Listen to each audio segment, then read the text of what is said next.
Le royaume des cieux est encore comparable à un filet que l'on jette dans la mer et qui ramène toutes sortes de poissons. Quand il est plein, on le tire sur le rivage.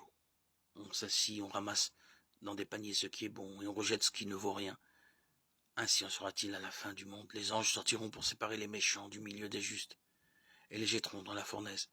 Là, il y aura des pleurs et des grincements dedans. Avez-vous compris tout cela? Ils lui répondirent oui. Jésus ajouta, c'est pourquoi tout scribe devenu disciple du royaume des cieux est comparable à un maître de maison qui tire de son trésor du neuf et de l'ancien.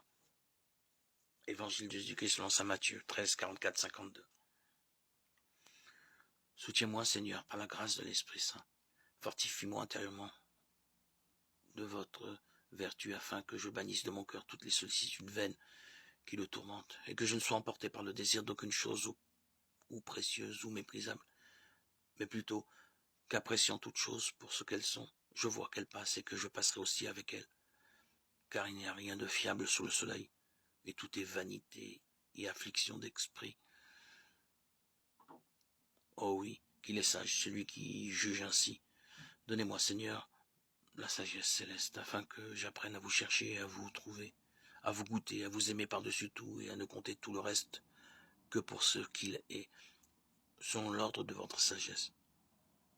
Donnez-moi la prudence pour m'éloigner de ceux qui me flattent et la patience pour supporter ceux qui s'élèvent contre moi.